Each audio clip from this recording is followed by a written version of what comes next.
everyone, it's a new week, which means we've got a new author to introduce to you on Babble. If you haven't yet, check out our new website, we're quite excited about it. I'm Megan Thomas and I'm chatting today with Edward Carey. Some people write books for adults, some write books for children, others narrate audiobooks, illustrate them, write plays, are lecturers. Edward Carey does all of it. His books, illustrated by hand or featuring photographs of sculptures made by him, include Observatory Mansions, Alma Irva, the Iremonger Trilogy, Little, and his most recent novella, The Swallowed Man, and we chat about each of them. We babble about how his career has gone from being an employee of Madam Tussauds to writing a book about its founder, about our inner child and whether there's any need to distinguish between children's and adults' books, his lockdown experience of narrating all his stories for audiobooks, and the odd experience of being reintroduced to characters he wrote 10 years ago, as well as how he finds writing to be one of the most freeing, limitless art forms. So without further ado, how are you, Edward? Very well. How are you? I'm good, thanks. It's good to be chatting to you today. And how's everything going on your side of the world? You've clearly had a busy weekend over in Texas and in the States in general.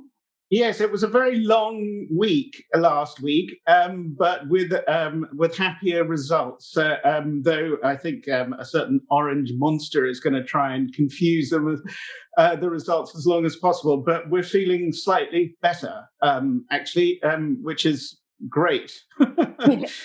Yes, the relief, I can't tell you, is enormous. We feel like we might actually have a future. Oh, yeah, well. So that's a good space for us to be chatting in today then. I realize this video and podcast will probably only go out after we've spoken. So if anyone was confused of who the green monster, the orange monster is, last weekend was the US election weekend. So have you been writing a lot this year, or has a lot of it been getting The Swallowed Man ready for publication? No, well, I have been. I was in London in March, just as the lockdown was beginning, and then suddenly it seemed clear that what was coming, and so I fled back here. And at that time, I was writing a novel set in a children's hospital, and it just seemed too dark to be writing about something like that during these times. I needed something else, and so. I did two things. One, I said on sort of Twitter and Instagram that I would start doing a drawing a day until we were set free, and I'm now on 237. But the other thing is I just started writing another novel. I'd always wanted to write a novel on this particular subject, and I found that I'd written a whole draft of it. So I've written a whole other book during all this chaos, just because it's good to keep busy and to feel something slightly constructive out of this strangeness, to try and forget about it, but also to remember what matters. Yes, absolutely. And just to remind yourself what you're good at, what you like doing, all those kinds of things. Exactly. So you presumably will have been on a big UK tour now for the book, which is cancelled. Are you doing any other virtual events and launches for it? Yes, I'm doing bits and pieces. I did an interview with Mariella Foster for the Times radio broadcast a couple of days ago, and there's bits and pieces I'm doing. One of my favourite bookstores is Mr. B's in Bath, and I'll be doing a chat with them later on. So I think it's amazing how we've managed to be so creative during this strange time and make things happen. So it's wonderful to chat with you here today, and it just feels like we can still do this. We can still communicate. So it's wonderful. Yes, absolutely. And so The Swallowed Man, which is Edward's most recent novel, is very unique. It's the retelling of Pinocchio from Geppetto's time in the belly of the giant fish. And this isn't actually the first time you've written about Pinocchio. You adapted Robert Coover's Pinocchio in Venice for the stage. Is Pinocchio someone that you admire, or is that a coincidence? I've always loved the book, the Collodi original, the Disney movie, which is possibly more famous than the book, is not as great as the book. And I've always loved it. It's something so strange. I suppose I've been kind of fascinated by this object, which Pinocchio is, that desperately wants to be a human being. And he's so full of life, the character Pinocchio. He's so naughty, he's so outrageous. He's not the rather bland twee child in the Disney book at all. He's actually sort of ferocious and full of life and appallingly naughty. He kicks his father. He steals his wig. His first night of his life, he burns his own feet off. And he's just outrageous, and he's so full of life, and he keeps wondering, what is it to be a human? What is a human being? Can you please tell me? I want to be one. And he's desperate to be one, and yet all along he's been the most incredible human being. And right at the end of the book, and I think it's a profound moment, Carlo Collodi, who wrote it, does this most appalling thing. At the end of the book, Pinocchio is turned, as we know, into a flesh child. But Collodi decides to keep the puppet present. And the last thing that happens in the book is Pinocchio, the flesh Pinocchio, laughing at his lifeless puppet self. And it seems a most extraordinary, it's a terrifying moment. It's an appalling piece of cruelty of himself against it. And actually, one misses the wooden child so much and cares almost nothing for the flesh child. I loved it. I loved it. I was the one who pushed him to do this adaptation of Robert Kuber's wonderful novel. In Romania, we actually did it, which was wonderful. But I've always wanted to do more with Pinocchio, to deal with the subject. And the Parco di Pinocchio, which is in Collodi in Italy, commissioned me to do an exhibition. They have a wonderful gallery space there. And I said, yes, please. That sounds amazing. And the brief was just something connecting to Pinocchio, to the book. And so I reread it and reread it and reread it. And it seemed to me extraordinary that Carlo Collodi gets rid of Geppetto for a long part of the book. He's swallowed by this enormous sea creature, which is a shark. It's called a shark in the Italian original, and he spends 2 years inside this beast. I feel we're all rather familiar with that feeling now. I just thought, well, what would he do since Pinocchio, The Adventures of Pinocchio, the book really asks the question, what is a human being? An object saying it. And I think Geppetto, inside the belly of the beast, must also ask the question, am I still a human being? And so that started, putting ideas into my head. And also, he's an artist, Geppetto. He created his own son. So I thought, what art would he make inside the shark, the whale, whatever you want to call it?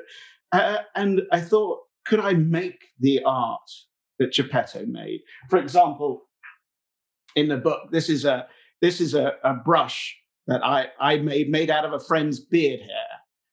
Because I thought, well, Geppetto would have no brushes, but he could make them because he has this enormously long beard. So it was a sort of a joy of discovery of him actually asking himself the same questions that Pinocchio asks in the original. Absolutely. And it's just so fascinating that this commentary on really what makes life perhaps wanting to be alive. And then once he's alive, that's when all the ugly bits of humanity seem to creep in. You do write a lot about objects. There's Observatory Mansion, which is basically about the soul of objects, the people who collect objects, why they collect them, what they mean to people.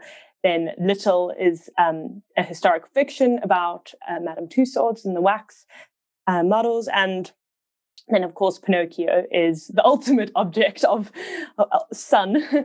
Is this a theme that came up accidentally and you now just stuck to it, or has it always been something you've fascinated yourself on?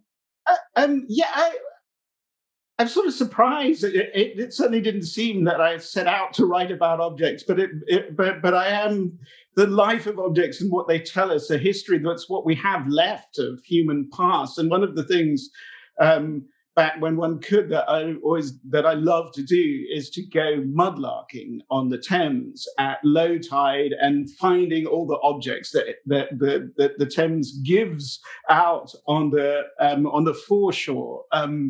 Twice a day, and there you find clay pipes and old coins and Tudor shoes and Roman tiles and all sorts of things. And suddenly the past is there, the clues to human past, and it seems like they're talking to us. And so I think thinking about that more and more as I've become a writer, it's become something I've become, I suppose, slightly obsessed by.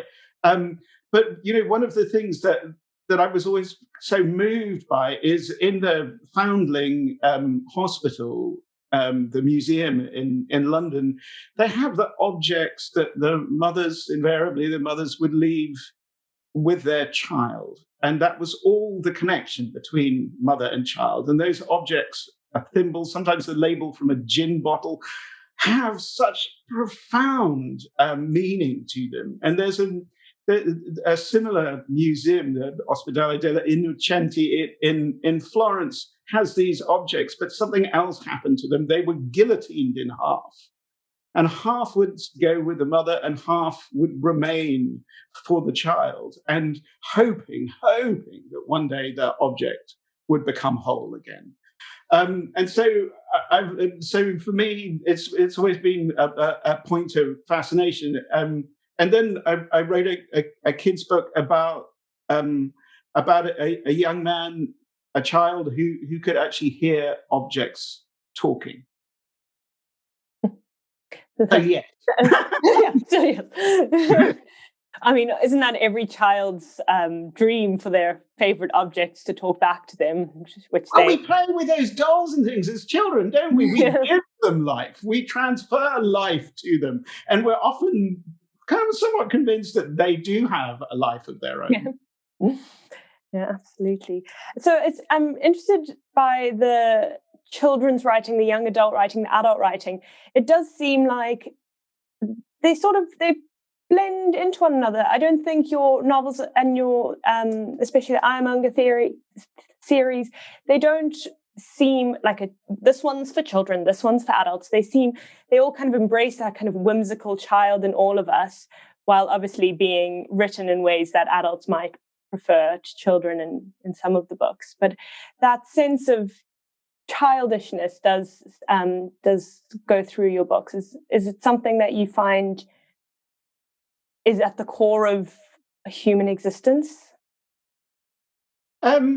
I love this question, and I think my reaction is, I think you've got to keep the child alive in you. I think that's essential. I think how we imagine as children is something we lose as we grow older. Which is very sad. I mean, how we can again animate objects and make them have lives of their own. And I think, yes, I mean, I love children's literature as much as I love adults' literature. But I think also, I'm a writer, and it's true with every writer. I think it's those books you read as children that made you want to be writers, that made you get into those stories. And I do find it frustrating at times. Is this a book for children? Is this a book for adults? Well, it's itself. And whoever comes across it, I hope they enjoy it. But I teach fairy tales is one of the classes that I teach at university, and I've taught it.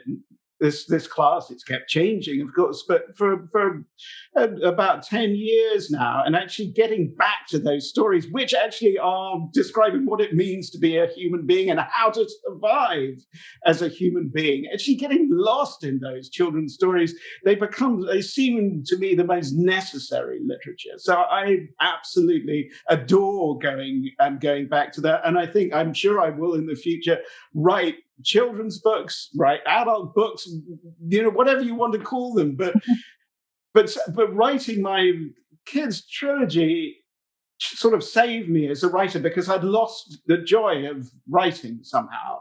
And I was writing my book about Madam Tussauds, and in the end, it took me 15 years to finish that book, which is rather a ridiculous amount of time. But I stopped writing that book. I abandoned it and said, I hate you. I'll never see you again. Goodbye. My life is free now. And I went back to writing. I started writing a kid's book. And actually, I found it so liberating. I could have in it objects that talk. I could have this sort of giant put together of objects. I could have people turned into objects. I could suddenly do things. And I just felt a sense of enormous release. And at the same time, I started to enjoy writing again. So it sort of saved me. And I love reading both adult and kids literature. And I will always do both. Well, you're very good at both, so I'm glad to hear that. And so at what point did you decide you were going to become a writer, and how did you go about achieving it? Well, I'd always drawn, so I was going to draw everywhere. I used to draw on the walls of their family home. My parents would not be impressed by that, but I was always kind of drawing new characters, and the drawing often came first. But I would write stories as a kid. I didn't think I took them particularly seriously, but I just loved doing it. You know, like every kid, imagining stories. But then I fell in love with theatre, and I wanted to be a playwright, and I wrote, many plays. And it wasn't until I'd sort of got to a patch of time where I'd run out of playwriting commissions and thought, well, I would really like to write a novel.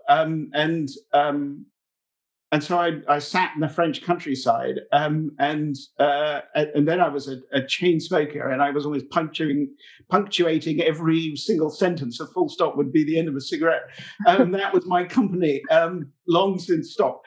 And I just wrote it really quite quickly, my first novel, just to see whether it would happen or not. And I think, one of the spurs for me, one of my favorite novels is The Tin Drum by Günter Grass. And I'd read that as a young man. And the voice of Oscar Matzerath, Die kleine Oscar, was so incredible. I just thought, oh my God, you can do that in writing. And I think so much about, a writer has to read to give himself and herself themselves permission to go further, to push yourself. And so that's how I became a novelist. And I love theatre. I miss theatre, but as a writer of novels, you can do anything. You can go anywhere. You can have as many characters or as few. You can create whole worlds, and the budget's still the same. It's just you and a piece of paper, and with that, you can do anything. And you do really get these voices that shout out of the pages. But I also had the privilege of listening to Observatory Mansions, which you did the audiobook for, which was so exciting. Actually, I feel like I know you already, because your enthusiasm and the way that you speak is so similar to how you tell your stories. And it just shows that that's just how you tell stories. That's you're writing down what you're hearing in your head, and it's lovely. All those kind of bits. What was it like recording the whole thing? Did it take a while? That was during this pandemic that we did it. I got into a car and went to a studio. It was just me and the engineer, and that was it. And it was very strange, because I haven't read that book since I finished it, and it was very bizarre going back to a much different, a younger version of myself. And it was. There were times when I'm going, oh my God, this is a nasty book at times. This is a very nasty book. And I was saying to my wife afterwards, it's very strange. It's just, one would never normally go back to your own writing and actually reading it again. I just went, wow, this is a vicious character. And I was kind of shocked by it. And I thought, well, I don't think I've become a nicer person by any means, but but I was somewhat alarmed by Francis Orme, the principal character. Yeah. Yeah, he is a bit mean, I'll admit it. And all the other bits, I don't want to call them bits, they're such important bits, but they are the things that sometimes the author themselves wouldn't do. And things like illustrating your books, is that just, I mean, as you say, you're an illustrator, you've always drawn things, but yes, what's it like? Which order do you do it in? Do you sit down and draw the pictures and the characters? Do you draw as you go along, as you write? It really varies with me. So for Observatory Mansions, the principal character wears white gloves, and I'd been drawing this odd-looking human with white gloves for years before I wondered, what his story was. So for that, the drawing started it off.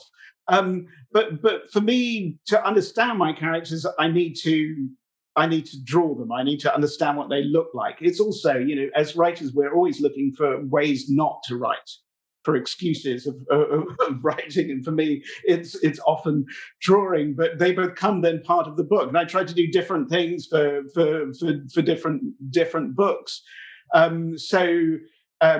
For both Little, the book about Madam Tussauds, The Swallowed Man, the book told from Geppetto's point of view, those are the first times that I actually, the art in the books were created by the narrators. So Little is filled with humble pencil drawings. She was an orphan and a servant. So she had no access to oil paints or anything like that. This was a humble sketchbook.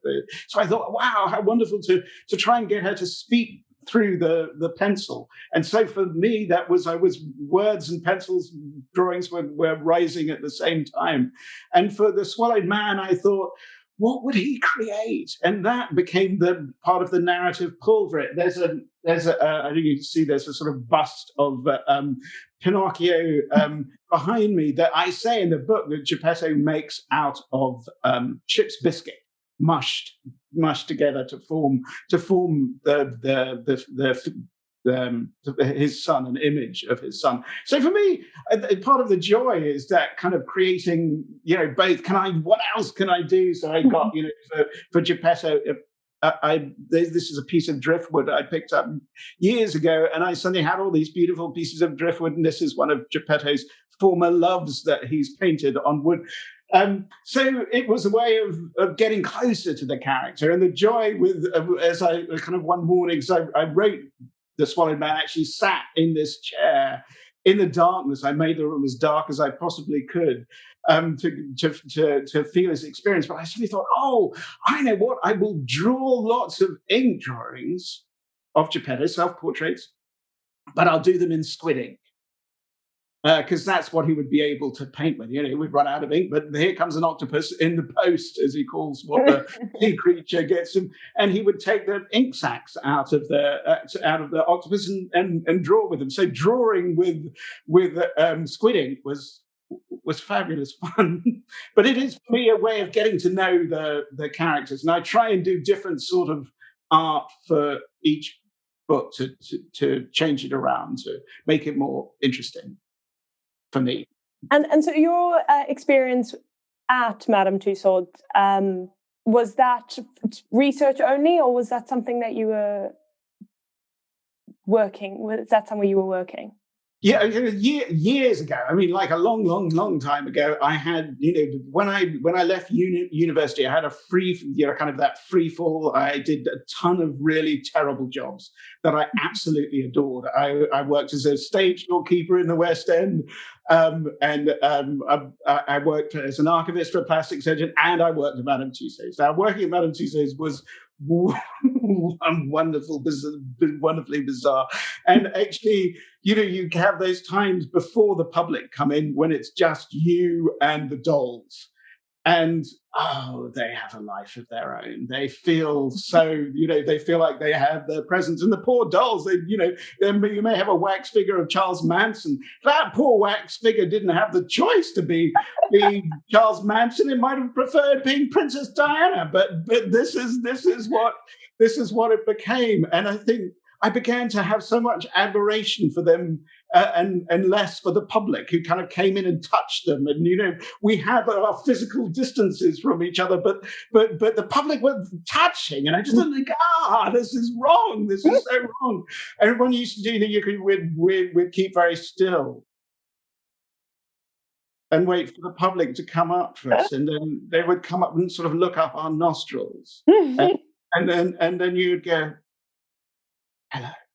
And they would scream. But so I love working there. But the thing that I discovered, which I hadn't fully understood there, I'd been to Madam Tussauds as a kid, but what I hadn't understood was quite how extraordinary Marie Tussauds' life was, and the fact that she went through the revolution, and she knew Louis XVI and Marie Antoinette and cast Napoleon from life, but that she was actually, and this is an absolute fact, she was casting seven heads from the guillotine. And the life, the mixture between doing people like Voltaire, and Benjamin Franklin, famous people, to then be doing murderers and then doing people caught up in the French Revolution, was just, oh my God, what an extraordinary life. And she's tiny, tiny, tiny little woman. And the last waxwork she made was a self-portrait of herself as an old woman. And I used to stand beside that waxwork, and I would find it, she was so extraordinary. She has such a look of determination. She's got this big nose, this big chin, and she's looking out, and she looks like something out of a fairy tale. You go, oh my God, did this person really exist and walk through history like that and come out the other side? Can you imagine what it was like for people in London for her to open the curtains to a show and go, look, here we have the French Revolution in Technicolor, full size. This is the actual size of Jean-Paul Marat murdered in his bathtub. Here is the exact amount of space that Marie Antoinette took up. So she's amazing, and I felt such admiration for her as an artist. And as a survivor and as a woman. I mean, she was, the odds were so stacked against her. She was a foreigner. To be Swiss in Paris during the French Revolution was incredibly dangerous because the Swiss guards protected the monarchy. And Swiss people were being guillotined just because they were Swiss. But her survival story is, oh God, it's amazing. So I love that. So little was born. So I just thought, oh my God, I would love to try and write her story, but it took me 15 years to find a way of doing it that I was actually happy with. And to find the voice over the years. I mean, it's not like you have experience as a 8-year-old orphan child in Paris. So you really would have had to channel the history, but without pressing. Well, it's that thing of, being free with the research, because I didn't want to be too constricted by it. And I felt like I didn't want to write another book about the French Revolution, about Danton, Robespierre and all that. This had to be, the revolution from a small crumb of a child. And I think it took me so long to get right because I hadn't fully fallen in love with her as a character. She was sort of somewhat uncanny, the first versions of her. And then I just realized that what this was that it was an extraordinary survivor's tale. Mm. And have you spent time in Paris? Because it's so vividly written. I would imagine you living there for years based on how you describe it. We did live there for a bit, in sort of 2 6 months chunks, and it was very heaven and we got almost no writing done. The best kind of research. but there's this wonderful map that is in the Louvre, and it was written during Louis XV's time. It was made, the map, during the Louis XV's time. It's called the Plan Turgot. It's this enormous map of Paris. And Bretet, the man who made the map, was given permission to enter into any building in Paris he wanted to go into, which is like, whoa, yeah. So that he could go up and look through the windows at the city and draw it. And when you see the map, it's so beautiful. It's as if it's from a bird's perspective looking down. And I had that in front of me in Austin, Texas, and that was, I felt sort of free. I find it easier to write about a place if you're a long way away from it. That when you're not so sort of frightened about getting everything right. I couldn't write about London. My kids' books are set in Victorian London whilst living in London. I could only feel free to write about it from a great distance. Yeah. And I'm right in thinking that Iremonger Trilogy has been optioned for TV. Mm-hmm. Is that something you're working on, or is that... Yes, and little has been as well, but I'm just... no, I'm not. I think, that becomes something else, much better for I would love for it to happen, of course, but much better if I don't put my sticky fingers over it. But I think actually it becomes something else. I think, it's a different art form. I'm not a TV writer, much better for other people to do it. It becomes their possession. Yes. Well, I thoroughly enjoyed all of your books. I recommend that everyone go out there, go and read them, but especially The Swallowed Man, the most recent one, mainly because it's just such a unique and enveloping story to read in this kind of weird world we're living in right now. It's a bit of escapism at its finest. If you can't escape to the belly of a fish, then that's the best way to do it. Thank you so much for joining me. Thank you so very much indeed. This has been great. This is wonderful. Thank you. Yeah, it's been such a pleasure to chat. And everyone go and follow, like, share, follow Edward, and go and look at all his illustrations on social media. It's been my daily exercise, has been seeing his daily exercise. So that's been fun. And yes, see you all next time. Bye.